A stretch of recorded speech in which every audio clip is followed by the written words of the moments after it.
Hi all, let's look at another fantastic Jobava game today. This is from the 2016 Chess Olympiad, which Jobava managed to get a rating performance, believe it or not, of 2926, so 8 out of 10 on board 1. And he used the Jobava system quite a lot with the white pieces. This was against a FIDE world champion, Veselin Topalov.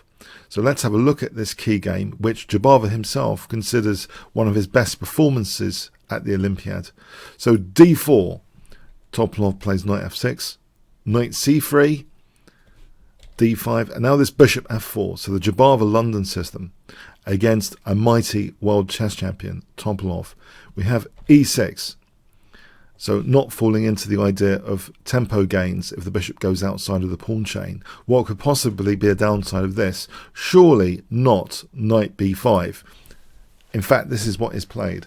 Isn't this a beginner's move? Can't it be easily parried and the knight kicked back? Well, the knight goes to a6, protecting c7. And now a key move we haven't really discussed before, so it's good to understand variations in great detail, the up and down sides. The issues which we mentioned before, kicking the knight and then the nasty pin, well, why not solve that with a3? It does seem like a practical move to stop the pin happening. So we have c6, knight c3. So we have a decentralized knight, and as we know, the e5 square could be more influenced by white without a knight coming naturally to d7. So the story unfolds here. So what is going on here? Bishop d6. Now this challenges the e5 square, and maybe black's going to try and pile up the pressure later with queen e7 and e5. Should the bishop just retreat? If the bishop does retreat, he didn't play this, but maybe black plays c5 here and b6 and sorts out a very comfortable looking position like this, potentially, where black could play for f6, kicking that knight, and then playing for e5 after taking on g3. This should be okay for black. So Jobava here is faced with maybe wasting the white pieces if he's not careful. He's played an original system, but would he get anything from bishop g3? What he does do now looks slightly controversial, e3. It accepts the possibility of double pawns, but that would clamp the e5 square. Okay, so e3, knight c7, knight f3, and now Topalov actually accepted this invitation to structurally damage the white pawn structure. E takes, queen d6, knight e5, so not playing a move like g3. Knight e5, you might think, well, isn't that going to be kicked later with f6 maybe? We have b6, now queen f3, and if black routinely castles, then maybe white is looking forward to something after bishop d3. This position looks as though white can get a nice position like this, with a nice grip on the dark squares. That should be okay. This kind of thing should be quite nice for white. So with a nice advantage. So actually, okay, we have c5, black not castling. Knight b5, so exchanging off that decentralized knight, that knight on c7. So bishop takes b5, check, bishop d7, knight takes d7, knight takes, and now white castles queenside. There isn't the move c4 here. That would fail tactically. Can you see why? 5 seconds. Okay, there'll be bishop takes c4 because of the loose rook on a8. So that's unplayable. So black actually just castled here. And now bishop takes d7, queen takes d7.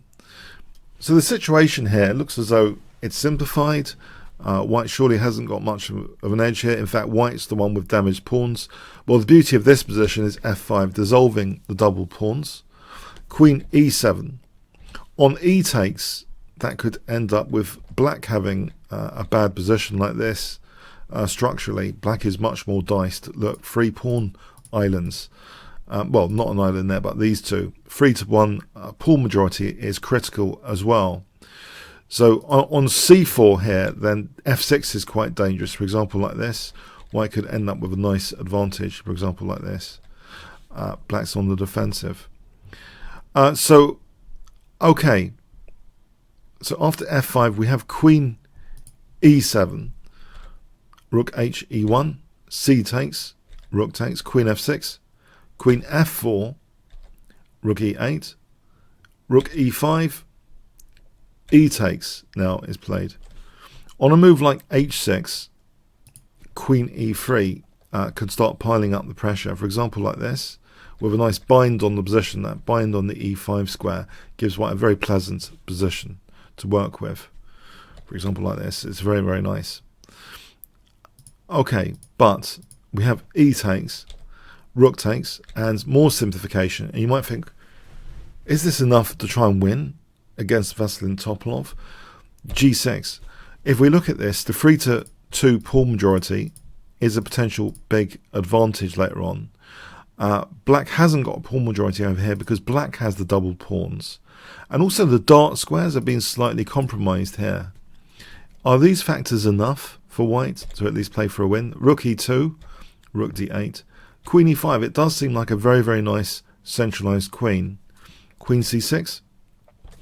On taking on e5, this kind of position emphasizes that actually white really is close to a winning rook and pawn ending. For example, like this, where the 3-1 pawn majority is very, very nice. And in fact, this will be absolutely winning once those two pawns start going down. Black's pawns haven't moved at all in this variation. So those are absolutely winning. So this shows some of the dangers here if black takes off the queens. So queen c6, looking at g2, that's protected. a5, b3, b5. Now Topalov is playing very aggressively, but if these pawns become fragile, there is a pawn majority here waiting for white. King b2. So this nice b3 move gave the king b2. a4. Are the black pawns becoming fixed after b4? Is b5 slightly loose? We have queen c4. It does seem this is very dangerous for black already. If white has possibilities, for example, maybe even queen c5 sometimes, and then rook e5, and then the king coming to b4 if there was an exchange there. So it looks as though these pawns might be a little bit too frozen. So queen c4, rook e3, and it looks now a very dangerous invitation to go into the white position with queen f1 and rook d1. Is Jobava playing with fire here, playing rook e3? We have queen f1 being played, a critical position at this critical juncture. If rook d5, queen f6 is very dangerous, threatening just rook e8 mating.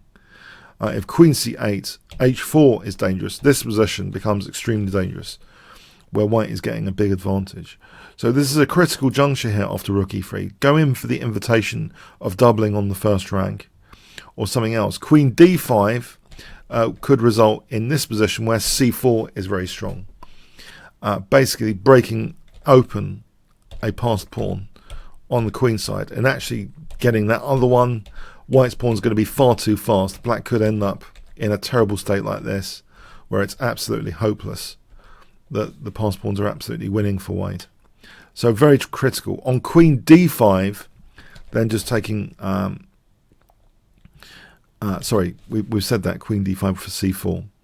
Okay, so yeah, it's a very dangerous position. So rook e3, we have queen f1, accepting the invite to sort of double and try and get some sort of attack against the white king. But now the cunning move, rook e2, just simply interrupts this diagonal, meaning b5 is going to drop off. Not worried about rook d1. Yeah, this is really interesting. So rook e2. Rook d1 was played. On rook d5, that's just running into check, and rook e7, where f7 is impossible to defend, and this is just a winning attack here, all running with check. So for example, like this would lead to the black king getting mated. So we have actually rook d1, so black accepts the invitation to double and get some possibilities. Now this pawn is taken. Check. King c3. White has the key squares covered. e1 is covered. We have king g7 being played. On queen c1, looking for queen b2 and some trouble, maybe, or queen a3. White can play check, check, and here queen e3, swapping the queens off with that check. So that white's going to be winning there. So black tries king g7, but now check, check, and queen f2, inviting the exchange of queens. This is absolutely lethal, this passed pawn here. So Topalov tries queen h1. If queen c1, then there's queen d4 check. And if king h6, queen d2 check takes the queens off. And here, there's not too many choices. King f8, there's queen h8 checkmate. So that centralized queen on the dark squares is a bit of a menace for black. So queen h1. But now check. And here, rook e7. So we have queen takes g2. And now queen d2 check here, getting the queens off. So can black really fight against white's big passed pawn? So rook a1. We have now another neat trick, though, in this position. Rook e1. Rook takes a3. d5.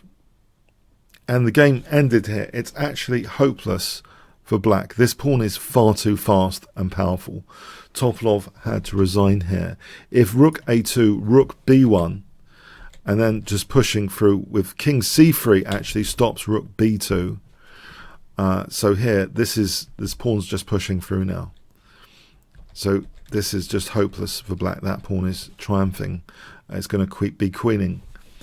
So Leonard Barden did an excellent article covering this achievement by Jobava, and he said the coveted board 1 individual gold medal in the 170 nation Olympiad at Baku went to a surprise outsider. So Jobava, not Magnus Carlsen, not Caruana, not MVL, Maxim Vachier-Lagrave. So not a single vote had gone to Jobava for getting this prize, but he got a rating performance of 2926, and he used the Jobava system in many of his wins with the white pieces. So this was one of those which he took great pride out of. And yes, it was a bit of a grinder, but he did establish a very good endgame advantage as a consequence of his novel opening. So this was a really fantastic achievement, and becomes even more known as the Jobava system, this d4, bishop f4 and knight c3 setup. So a very, very interesting system. And if you want to check out more on the nuances of it, have a look at Kingscrusher TV, that link there below, /Jobava, to study it in more with trainable variations, and a free video by Grandmaster Simon Williams, aka Ginger GM. So 2016 was a fantastic performance Olympiad for Jobava using the Jobava system. So it's a really interesting novel system which has proven itself even against world champions, as this game shows. Okay, hope you enjoyed it. Thanks very much.